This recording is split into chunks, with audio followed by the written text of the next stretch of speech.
Well, I'm coming through with another Epson video. Print head clogged. Don't worry about it. I got you covered. Y'all, I've got a clog and it's about time that I fix this. This printer has been sitting here probably about a month. And so I need to troubleshoot and figure out what's going on with it. Notice that I do not have any blue. We'll get to that black and that yellow looking yucky. We'll get to that later, but we're going to troubleshoot this blue. First thing that you need to do is go ahead and raise up the head on the printer. And what I do with mine is there is a little hole right here, which is perfect. Right there, which is perfect for an ink pen. So if you sit that in there, that will hold it. Since my blue is clogged, the first thing that I want to do is I want to figure out, is it not getting from the ink tank to the cartridge, or is it the print head that needs to be cleaning? So the first thing you want to do is take this out, and I'm holding my phone and doing this, so this is going to be a challenge. The next thing that you want to do, so I've taken out that blue, is I'm going to grab this syringe, which I've already done, but I just want to show you guys how to do it. And so you are going to put a syringe in the bottom of, going to pop that syringe in the bottom of this, like so, and then you want to pull it up and draw the ink. If ink starts to come in here and you have ink in here, then you know that this cartridge ink is flowing from here over through the line and into the print head, and that's not your problem. So next we have to go ahead, put that back in there, because that's not where your problem is.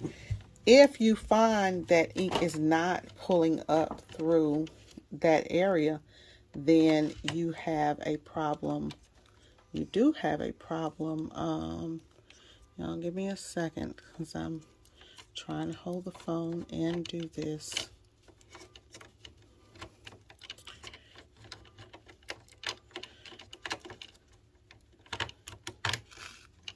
Okay, so let's put all of those back in there.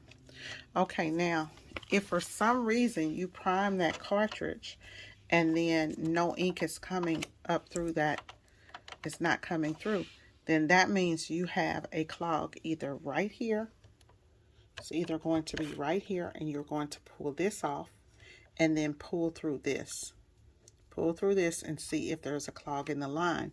If it's not there, then there's going to be a line that's back behind here.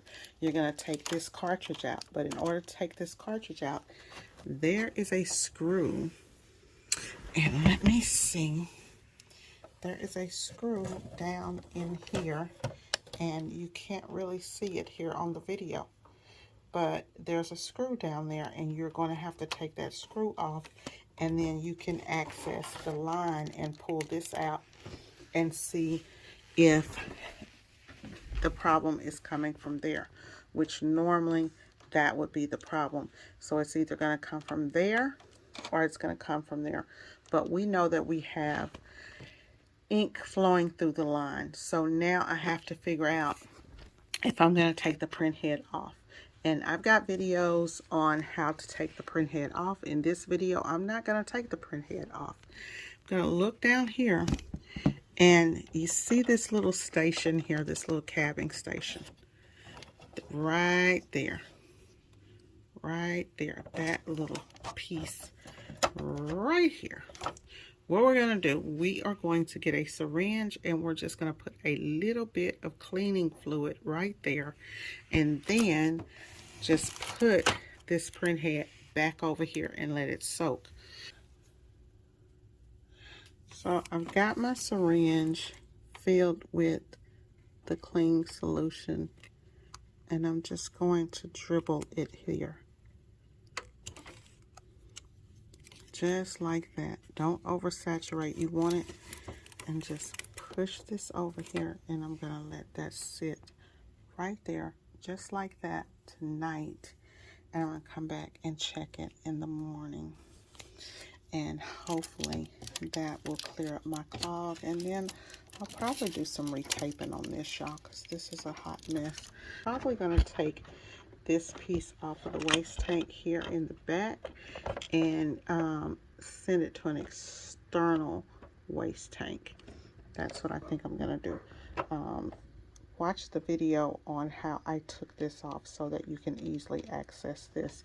And now that I have the light on here, you may, let's see if I move that over, if you may be able to see those screws now. So there are the screws right there that you need to be looking for to remove those screws, those 4 screws, 1, 2, 3, 4, and those will allow you to pop these out. Let's put that back over there, and I'll come back and check on this thing in the morning.